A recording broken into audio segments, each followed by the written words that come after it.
Vaheguruji Ka Khalsa, Vaheguruji Ki Fateh. Bienvenue à vous mes amis. Aujourd'hui je vous propose que nous passions un petit moment à la compréhension d'un slok, d'une stance au niveau du Ang 300. Nous y lisons l'enseignement suivant. Sloke Puran Kabuna Dolta Purakia Prabeape. Qu'on traduirait de façon courante, la personne parfaite ne subit pas de changement, ne varie pas. Dieu lui-même la rend parfaite. Dine dine chare savayana kahote na kate. Et de jour en jour, elle prospère, au nanak, et elle ne chute pas, elle ne tombe pas.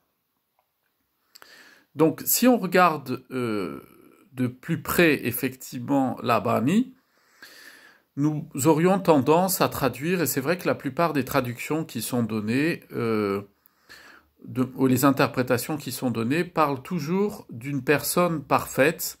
Le mot qui est employé ici exactement, c'est Puran. Et donc, il faut se poser évidemment la question de l'étymologie du mot Puran, ce que ça veut dire précisément. Alors, Puran s'est employé de manière assez générale dans la plupart des textes védiques récents, on va dire récents, dans l'histoire de leur rédaction, c'est-à-dire il y a à peu près 1800 ans, 2000 ans de ça, pour les plus récents, eh bien, l'utilisation du mot, de l'acception Puran, signifie la plupart du temps, effectivement, ce qui est parfait. Presque ce qui est pur, mais enfin, plus exactement, ce qui est parfait, ce qui est complet. Mais si on descend vraiment à la naissance du mot, dans l'étymologie même du mot Puran, eh bien, on va s'apercevoir que Puran, ça veut dire ce qui est restitué à son état originel, c'est-à-dire ce qui est retourné à son état neuf, à son état d'origine, sans aucune modification, sans aucune dégradation et sans aucun changement. Donc, si on relit la Bani à partir de cette compréhension-là, on commence à mieux saisir ce qui nous est enseigné, à savoir que, eh bien, celui qui est restitué dans son état d'origine ne connaît pas de variation intérieure. Ce qui veut dire que, dans la vie spirituelle, le processus d'évolution de la vie spirituelle, c'est de nous remettre dans notre état initial, notre état d'origine. Et qu'est-ce que c'est que notre état d'origine, notre état initial? Ce n'est pas d'être un tel ou une telle personne ou telle autre personne, d'avoir telle ou telle personnalité. Notre état d'origine, notre état initial, en tant qu'être, c'est d'être la manifestation de Vaheguru, de Dieu lui-même, sans aucun filtre, sans aucune barrière et sans aucune limite. Et voilà pourquoi, ici, la Bani nous enseigne que la personne qui est rendue dans son état initial, restituée dans son état initial, ne connaît pas de variation intérieure. Pourquoi ? Parce que la nature divine elle-même, il est de la nature divine elle-même de ne pas connaître de variation. C'est la raison pour laquelle la Bani nous enseigne à de très nombreux endroits que le Créateur, Dieu, le principe de la vie, est constamment dans un état de samadhi, c'est-à-dire à la fois de perfection intérieure et en même temps de stabilité totale, c'est-à-dire il n'a pas de prise, le changement, n'a pas de prise sur la nature profonde de Vaheguru. Sa nature est d'être hors du temps. Il est akal, il n'est pas soumis aux variations de la temporalité.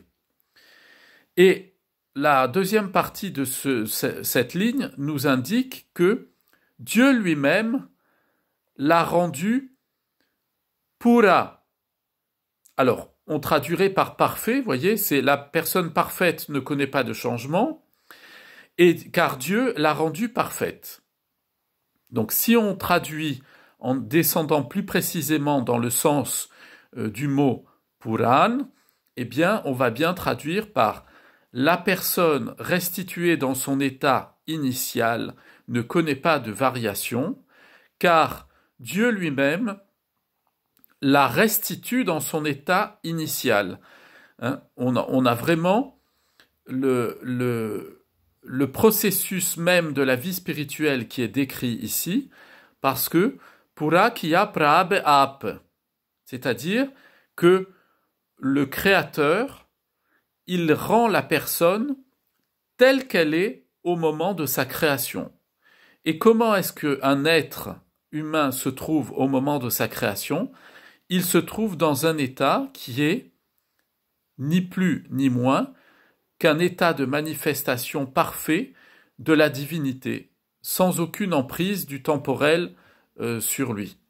Donc ça, c'est un point important parce que ça veut dire que plus nous développons notre vie spirituelle, plus nous allons nous trouver dans une situation où le temps, les effets du temps, les variations du changement en nous sont de moins en moins perceptibles. Ce qui ne veut pas dire que notre corps ne subit pas les changements du temps, que nos émotions et nos sentiments ne suivent pas les variations du temps. Mais notre être profond, lui, n'est absolument pas affecté, c'est ce que dit la Bani, n'est pas affecté lorsque nous développons notre vie spirituelle par ces changements-là et ces variations qui lui restent tout à fait étrangères et extérieures. Pourquoi? Parce que spirituellement, celui qui marche sur le chemin de la vie spirituelle, qui écoute les enseignements de la Bani, eh bien à ce moment-là, il est restitué dans son état divin initial. Je poursuis la lecture de la Bani. Dine dine chare savaya nanekahote nakate. C'est de jour en jour, il est fructueux. On traduirait en français il prospère, mais il est fructueux, il porte du fruit. Quand on développe sa vie spirituelle, quand on laisse Vaheguru développer en nous notre vie spirituelle, eh bien que se passe-t-il à ce moment-là? Tout dans notre existence devient fructueux, c'est-à-dire que tout ce que nous faisons est un moyen où notre conscience se sent en permanence en connexion avec Dieu, c'est-à-dire que les moindres actes de notre existence, les moindres choses que nous touchons, que nous voyons, ou les moindres êtres que nous rencontrons et avec lesquels nous échangeons et nous discutons, eh bien, nous ne les voyons plus comme des êtres, des objets, des événements et des choses extérieures à nous-mêmes, mais comme des manifestations multiples et admirables de la source de la vie elle-même, c'est-à-dire de Dieu lui-même. Voilà pourquoi la deuxième partie de ce verset indique que Hotnakat est bien celui-là qui a laissé Vaheguru développer en lui la conscience de Dieu, eh bien, il ne tombe pas, il ne se trompe pas, il ne tombe pas dans les pièges de l'illusion, dans les pièges de la vie quotidienne, où on se laisse embarquer par les émotions, les sentiments, les événements, ce que les gens ont pensé de nous, si on nous a bien traités, pas bien traités, si on nous a laissé tomber, si on nous considère ou pas. Si vous regardez dans notre société, aujourd'hui, il y a beaucoup de gens qui souffrent par manque de reconnaissance sociale, au sein de leur famille, au sein de leur emploi professionnel, au sein de leur engagement associatif, y compris dans les communautés religieuses de quelque nature que ce soit. Partout où l'être humain est en relation avec les autres, vous verrez, il y a beaucoup de personnes, et peut-être c'est le cas de certains parmi vous, il y a beaucoup de personnes qui souffrent de ne pas être reconnues pour l'aide qu'elles apportent aux autres, ou pour leur gentillesse, ou pour leur bienfait, ou pour leur travail qui a été accompli correctement, etc. Et c'est un peu la tendance de notre société avec le développement personnel et ces choses qui ne font que agiter l'ego à l'intérieur de nous, le homé à l'intérieur de nous. Eh bien, on vous dit beaucoup, la reconnaissance c'est important, être reconnu c'est important, si vous n'êtes pas reconnu, vous ne pouvez pas grandir, vous ne pouvez pas vous construire intérieurement, etc. Eh bien, si on se rend dépendant du regard des autres, parce que c'est ça en fait la reconnaissance, on attend quelque chose du regard des autres, eh bien, on va passer notre temps à souffrir. Pourquoi? Parce que le regard des autres, c'est un regard qui est extérieur à nous-mêmes et qui peut très rapidement être un regard dont on devient à la fois dépendant si on y recherche un bienfait, et qui peut devenir rapidement un tyran si on craint le jugement et le jugement de valeur et l'appréciation que les autres pourraient porter, non seulement sur ce que nous disons et ce que nous faisons, mais la plupart du temps sur ce que nous sommes. Or, nous savons dans la vie spirituelle que il n'est pas possible de porter un jugement définitif sur quelqu'un. Pourquoi? Parce que chaque personne que nous rencontrons est la manifestation même de Dieu, de Vaheguru lui-même. Donc qu'est-ce qu'on va juger? On va juger Dieu, c'est ça qu'on va faire en fait en portant un jugement sur les autres. Poursuivons notre lecture et notre commentaire de ce slok. Pori. Purnama Purana Prab Ek Karan Karan Samrat. Le jour de la pleine lune, Dieu est parfait et il est la toute-puissante cause de toutes les causes. Donc là, je fais une traduction un peu, adaptée à notre langage français pour que, d'un point de vue de l'écoute, ce soit agréable à entendre. Si on regarde de plus près, c'est quand même assez curieux cette Bani-là, parce qu'elle nous dit que le jour de la pleine lune, Dieu est parfait, car il est la toute-puissante cause de toutes les causes. Quel est le rapport entre Purnima, la pleine lune, et la perfection divine? Là encore, si on s'en tient à une traduction habituelle de la Bani, on risque, et c'est dommage, de passer à côté du sens profond, en tout cas d'un des sens profonds, parce que les sens de la Bani sont très très nombreux, mais un des sens profonds qui est assez important et qu'on trouve d'abord par une étude consciencieuse de chacun des termes qui sont employés dans le verset. Alors déjà, la pleine lune, Purnama, ou en sanskrit, Purnima. Purnama, ça ne veut pas dire au départ la pleine lune en tant que telle. Purnama, ça veut dire la nuit de la pleine lune. Donc vous voyez, c'est déjà autre chose, parce que la pleine lune, on considère l'astre, alors que la nuit de la pleine lune, on considère un contexte et pas un objet d'étude. Qu'est-ce que c'est que Purnama, la nuit de la pleine lune? C'est une nuit dans laquelle on y voit clair. On peut y voir clairement. Donc déjà, la Bani commence par nous dire que dans la nuit où on y voit clair, que se passe-t-il? Qu'est-ce qu'on voit dans cette nuit quand on y voit clair dans le Purnama? C'est un symbole, bien entendu, je vais l'expliquer plus en détail. On nous dit Puran Prab. Dieu est parfait, si on traduit encore Puran par parfait. Mais vous avez compris maintenant le sens de Puran, ça veut dire dans l'état originel. Ce qui veut dire que la nuit où l'on voit clair, dans la nuit où l'on voit clair, on voit Dieu tel qu'il est.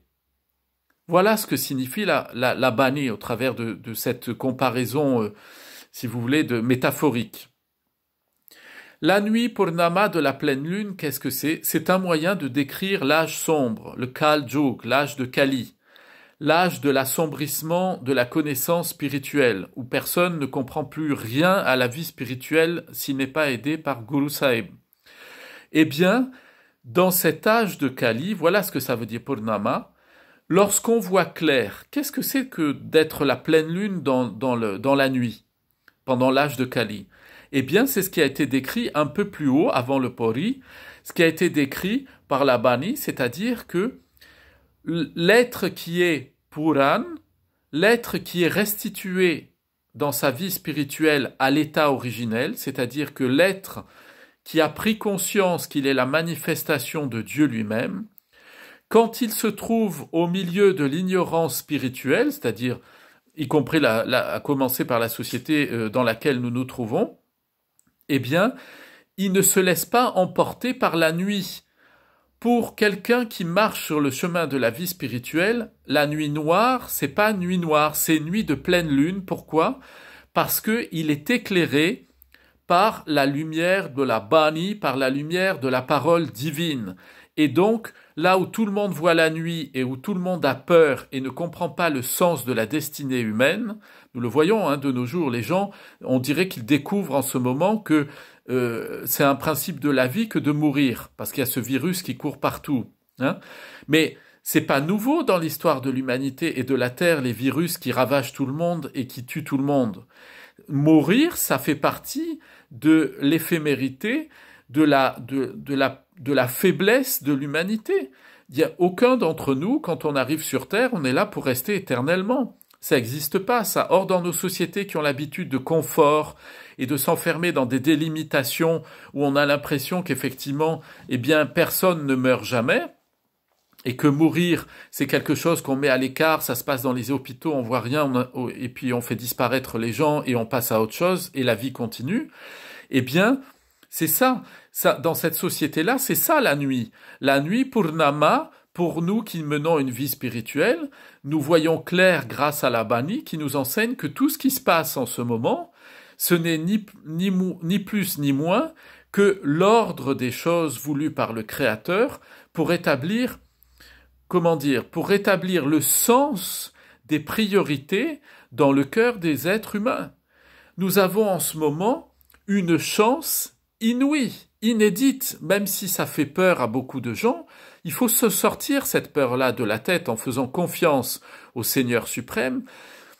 Qui sait qui dans sa vie, ça fait 1 mois déjà qu'on est en confinement, qui dans sa vie a pu prendre 1 mois déjà pour s'arrêter, se retrouver chez soi et avoir tout son temps à consacrer à l'étude de la parole de Dieu, à l'enseignement de nos maîtres et au développement de sa vie spirituelle.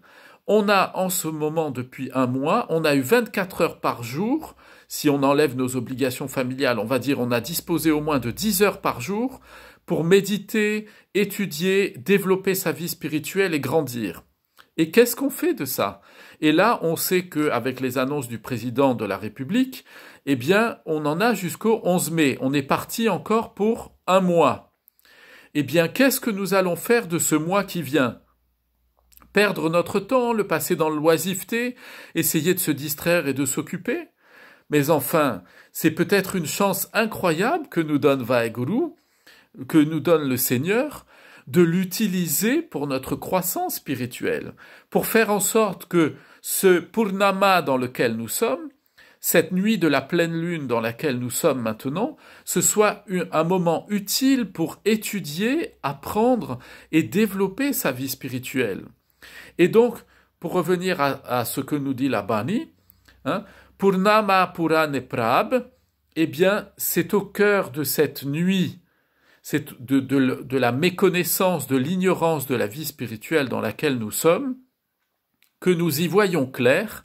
Et comment est-ce que nous voyons clair? Parce que nous voyons que tout ce qui se passe et que tout ce qui arrive, ce n'est rien d'autre que Puran Prab, le Seigneur lui-même dans sa pureté, dans son état originel absolu, comme principe de toute chose, qui se manifeste au travers de tous les événements qui se passent actuellement. Et on poursuit la Bani, Ek Karan Samrat. Pourquoi? Parce que, nous dit la Bani, le Créateur est le principe de tout ce qui existe, le principe des principes, la cause des causes. Karan Samrat. Il est ce qui permet que tout ce qui existe arrive à l'existence. C'est pour ça que dans la période que nous vivons, où nous avons vécu jusqu'à il y a 1 mois une période d'insouciance, on sortait, on faisait comme on voulait de notre vie, on allait, on venait, on faisait les courses comme on avait envie, on allait au cinéma, on allait boire un café ou un thé à la terrasse d'un bistrot, on pouvait aller à la bibliothèque, aller à la plage, aller danser, aller faire tout ce qu'on voulait, prendre l'avion, faire sans arrêt des allers-retours pour aller se faire bronzer de l'autre côté de la Terre pendant 5 jours. Enfin, vous voyez, toutes ces choses-là qui sont des choses globalement accessoires à la vie humaine, parce que ce qui est essentiel à la vie humaine, quand même, c'est de manger et de s'abriter, et d'abriter sa famille. C'est ça qui est le plus important. Au milieu de toute notre vie, qui depuis des dizaines d'années est une vie quand même assez confortable pour nous en Europe, faite de toutes sortes d'agréments et de distractions qui ne nous satisfont d'ailleurs jamais tout à fait pleinement, eh bien, d'un coup, à partir de la mi-mars, eh bien, Vaheguru a mis un terme à tout ça au travers de l'action de la nature, et c'est encore lui qui se manifeste au travers de ce qui se passe aujourd'hui, c'est-à-dire que l'enseignement que nous devons tirer de la situation actuelle, et c'est ce que la Bani nous dit ici, c'est qu'il est Ek Karan Karan Samrat. C'est lui qui est à l'origine de tout. C'est-à-dire qu'il arrive quelque chose d'agréable ou de désagréable, quelque chose de bien ou de mal, quelque chose de bon ou de mauvais, tout ça, c'est la manifestation de celui qui est Ek, qui est le principe et l'origine de toute chose. Et de cette manière-là, ça nous permet de sortir d'une fausse conception qui trotte dans la tête de la plupart des gens, c'est de penser qu'en fait, dans le monde, Dieu serait à l'origine de ce qu'on appelle le bien d'un point de vue moral, et que tout ce qui est les souffrances, le mal, les illusions, etc., échapperait un peu à son contrôle. Vous voyez ce que je veux dire? C'est-à-dire qu'en fait, il faudrait trouver quelqu'un d'autre qui soit responsable de ça. Et on serait pas loin d'aller se chercher un petit diable qui serait une espèce d'anti-dieu qui viendrait expliquer toutes ces choses-là. Non. Le bien comme le mal, les choses agréables comme les choses désagréables, ont toutes la même origine, et cette même origine, c'est ce principe de la vie que nous appelons Dieu. Et c'est clairement enseigné aujourd'hui dans la Bani que nous venons d'entendre. Il est Ek Karan Karan Samrat. Il est le principe tout-puissant, origine et cause de toutes les causes. Mais la Bani poursuit en nous disant Dia jante dayal purk sab upare ja kahat.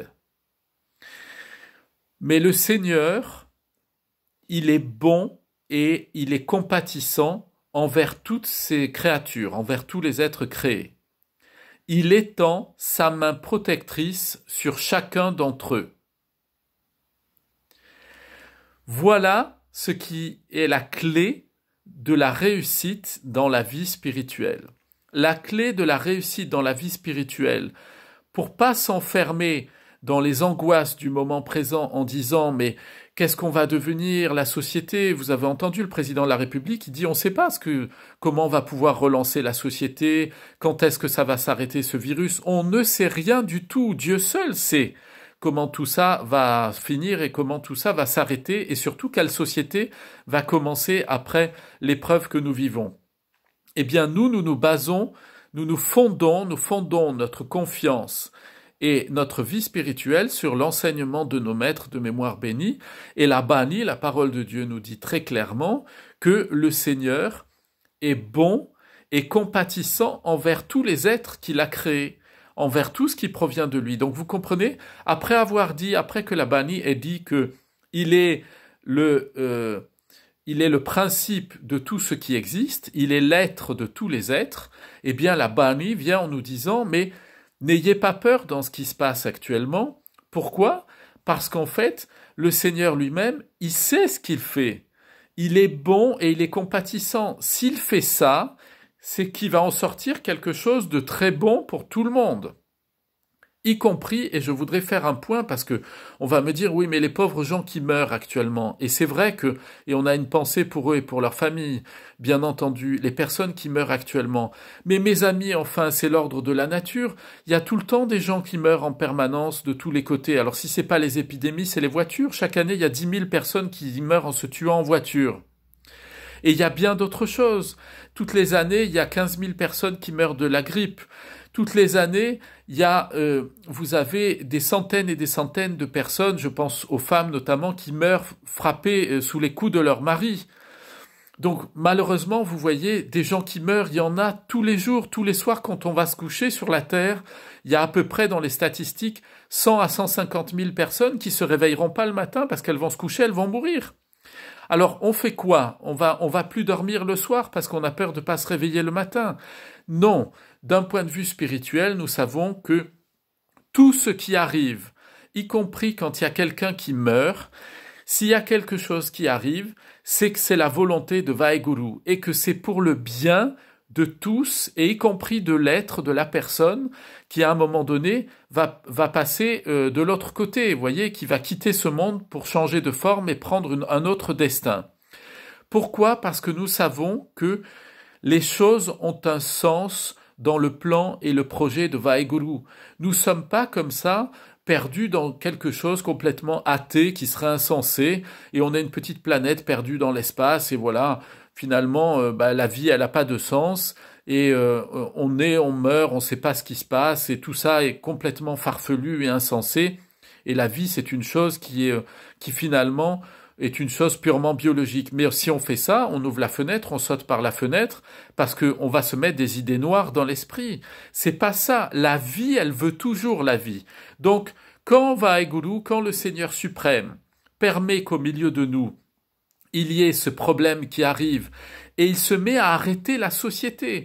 C'est ça qu'il faut comprendre. C'est qu'à un moment donné, le Seigneur Dieu nous dit maintenant, stop, ça suffit, vous avez assez joué avec la matière, vous vous êtes mis uniquement dans la matière et vous n'avez passé votre temps qu'à rechercher des choses qui allaient vous satisfaire vous. Résultat, quand on cherche à se satisfaire soi-même, on fait souffrir les autres parce que quand il y a un plat sur la table et que vous prenez tout dans le plat avant les autres, que vous vous servez avant les autres en prenant les meilleurs morceaux, parce que c'est toujours comme ça que ça se passe, eh bien, vous laissez les autres avec du manque. Et le manque, ça crée de la colère ça crée de la tristesse ça crée de la souffrance. Et tout ça, ça crée des conflits. Donc, le Seigneur, Vaheguru, nous dit, au travers de la Bani aujourd'hui, la solution, c'est de savoir que il est miséricordieux et bon, et que sa main, elle est bienfaisante, et elle nous protège, elle est protectrice. Qu'est-ce que c'est que sa main? Vaheguru nous dit aujourd'hui, mes amis, je vous arrête dans la course folle de cette société capitaliste, matérialiste. Vous allez maintenant vous arrêter, vous avez du temps, vous allez vous retrouver avec vous-même, et vous allez voir que vivre avec vous-même, c'est infernal. C'est pas supportable. Vous pétez les plombs, si je peux me permettre d'utiliser cette expression-là. Ça va pas du tout. Donc, qu'est-ce que c'est pour être heureux? Eh bien, vous allez devoir trouver à l'intérieur de vous ma présence, dit Vaheguru. Si vous recherchez la présence de Dieu à l'intérieur de vous, alors la vie, elle va être vivable, ça va être merveilleux. Le paradis, mes amis, il n'est pas après la mort. Il est déjà à l'intérieur de vous. Pourquoi? La Bani poursuit et nous l'explique. Gunenitane Gobind Gurikiya Jakahoe. Il est le trésor par excellence, lui le Seigneur de l'univers. Au travers du gourou, du maître spirituel, il agit, il produit des bonnes choses. Et donc vous voyez, la Bani nous explique ce qu'il faut faire en ce moment. C'est que il faut chercher à l'intérieur de nous le trésor des trésors. Ce qui peut nous rendre heureux, c'est pas le fait qu'on n'ait pas la possibilité avec le confinement d'aller faire des courses tous les jours, de sortir, faire les magasins, aller voir qui on veut. On a le trésor des trésors à l'intérieur d'entre nous. Qu'est-ce qu'on va galoper à aller chercher des trésors qui pourrissent et qui passent? Il faut aller le chercher à l'intérieur d'entre nous. Et la Bani nous l'explique très clairement. Écoutez ce avec quoi elle poursuit et elle conclut. Antarjami prab sujan alak niranjane soe. C'est-à-dire, Antarjami, Prab, c'est le Dieu Antarjami, qui se tient au plus profond de nous, au plus profond de notre cœur. Eh bien, le Dieu qui se tient au plus profond de notre cœur, dit la Bani, il connaît toutes choses, il n'est pas visible et il est immaculé, c'est-à-dire il produit toutes sortes de bienfaits et de bonheur. Vous voyez où se trouve la clé, mes amis, c'est que, en ce moment, si pour certains d'entre vous, vous vous sentez pas bien, que ce confinement, il vous tape sur les nerfs, et que vous vous sentez de moins en moins bien avec ça, passez du temps en méditation, faites le calme à l'intérieur de vous, récitez le nom du Seigneur, recherchez la présence de Vaheguru à l'intérieur de vous, concentrez-vous sur votre souffle, parce que ce souffle, il n'est pas à vous, c'est Vaheguru lui-même qui respire à l'intérieur d'entre vous, et vous allez découvrir le Antarjami Prab, le Seigneur qui se tient caché au plus profond de votre cœur, et qui diffuse en vous un amour et une félicité, une joie constante et permanente. Mes amis, vous avez en ce moment le paradis à portée de votre main. Il se trouve à l'intérieur de vous. Antarjami prab sujan alak niranjan soe. Le Seigneur à l'intérieur de vous, l'amoureux de vos cœurs, de vous-même, il ne se voit pas et pourtant il est le producteur de tous les bienfaits. Vous ne le voyez pas, mais il est à l'intérieur de vous. Je vous souhaite vraiment en cette journée de prendre du temps pour trouver l'amoureux de votre cœur, celui qui vous apporte tous les bienfaits, qui se trouve au plus profond de vous. Soyez remplis et bénis de toutes les bénédictions, vous, vos familles, vos voisins et tous ceux que vous aimez et qui sont autour de vous. Et je vous souhaite une très bonne journée. Vai Guruji ka Khalsa, Vai Guruji ki Fateh.